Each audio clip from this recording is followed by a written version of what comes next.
Is it the verb to be, or is it be, as in bzz?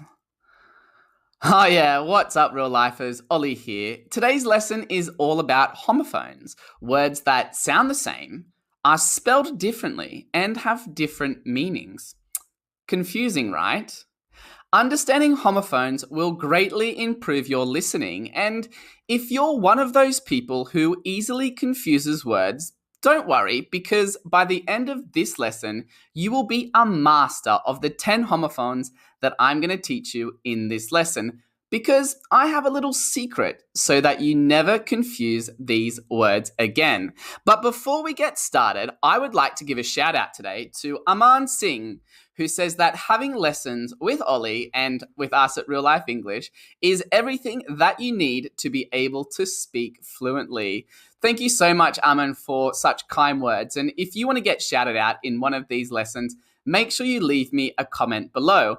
And furthermore, if you want to be able to understand fast native speech, be understood by anyone, and connect to the world, then make sure you hit that subscribe button and the bell down below so you don't miss any of our new lessons.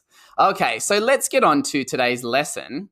And it's all about homophones. As I said, these are words that sound the same, are spelled differently, and have different meanings. And you might see on the internet quite a few memes, okay? So this one is funny. If I never mixed up homophones, that would be great. You can see that would, be, and great are all spelled incorrectly because they sound like other forms of the word. English is fun, right? And you can see a few more funny ones here as well. I actually love the Reese Witherspoon. Witherspoon is her last name, with Witherspoon, if you slow it down, with a spoon. And in the second one, it's Reese without a spoon. So if you see things like this on the internet, then you know that it's quite funny. Okay, let's get on with today's lesson. I want you to pause the video and write down the 2 words that you think are spelled. Be careful because there are 2 answers for each number. I've used the International Phonetical Alphabet. I've put both the US and the UK pronunciation to help you. So pause the video now and see if you can get the correct words. So for number 1, if you put complement or compliment, then you are correct. Sound the same, have different meanings. Let's look at the example here. The sauce you made really complements the tender chicken. Wow, that's an amazing compliment. Which complement do you think goes in the first space, and which complement do you think goes in the second space? I'm going to give you 4 seconds. Okay, if you put complement with an E, then you are correct. And this complement is a verb, and it means to enhance something or to make it better.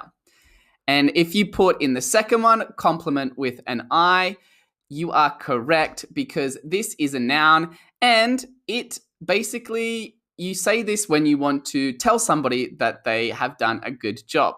So the secret is complement with an E is a verb and complement with an I is a noun. So there's the secret that you can use to not get these 2 confused again. Let's move on. Number 2, if you put stationary or stationery, stationery or stationery, then you are correct. Let's look at the example sentence. On the way to the stationery shop to buy some new materials for school, the traffic got slower and slower until it was stationary.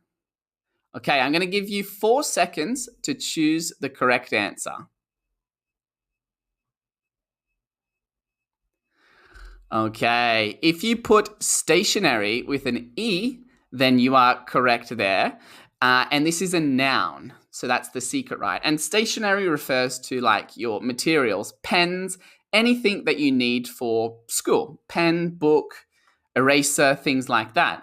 Let's continue on. To buy some new materials for school, the traffic got slower and slower until it was stationary. This is an adjective and it means not moving. Okay, so if you hear stationary in the context of cars, it means they are not moving. Secret is stationary with an E is a noun. Stationary with an A is an adjective. Easy, right?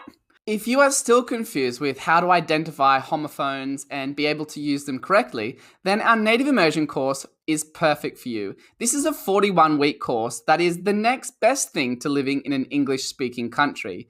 You're going to learn pronunciation, you're going to learn connected speech, and you're going to learn all about our culture.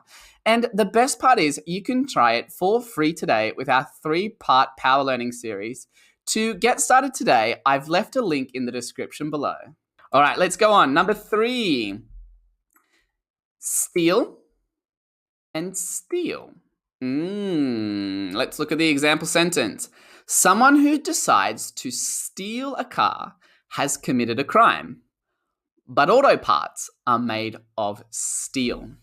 I'm going to give you 4 seconds to think of your answer.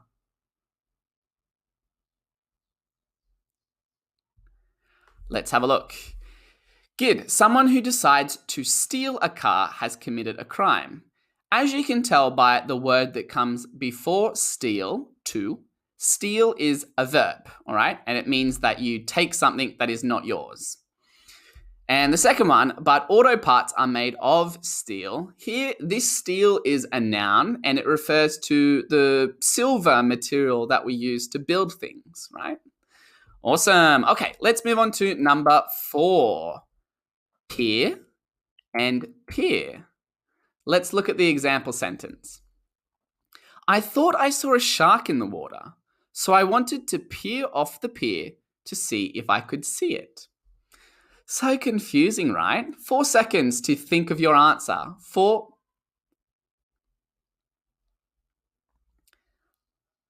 Okay.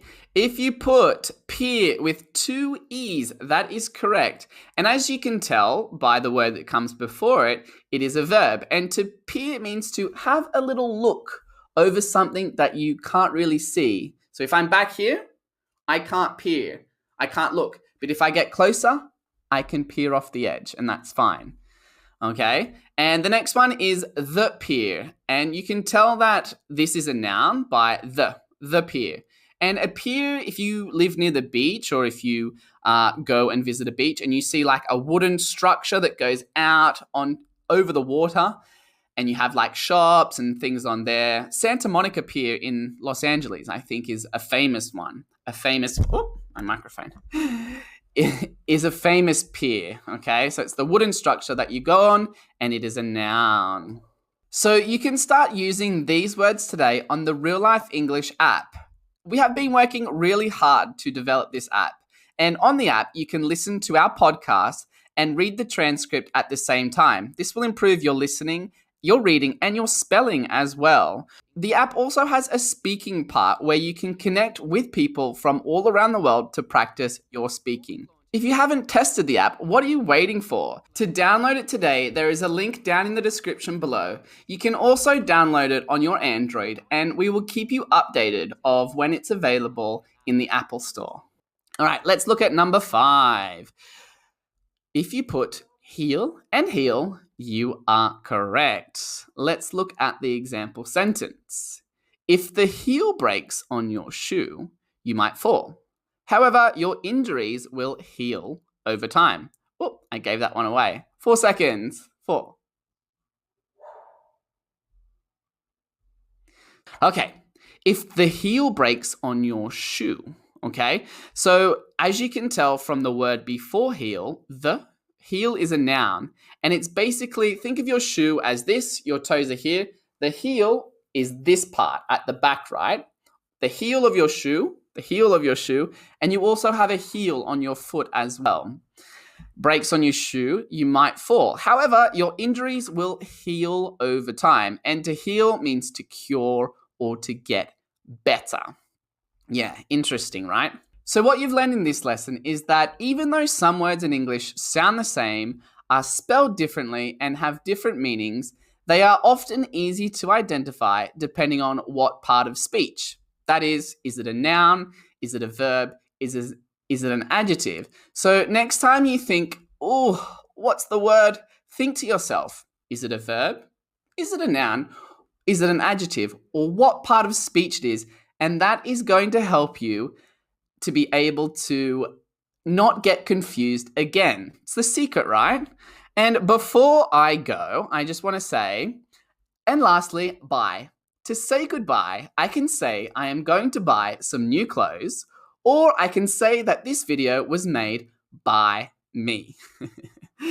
And don't forget, you can chat with me over on the Real Life English Instagram at reallife.english. I will be there answering all your questions. Thank you for joining me today, and I will see you next time. Ah, yeah.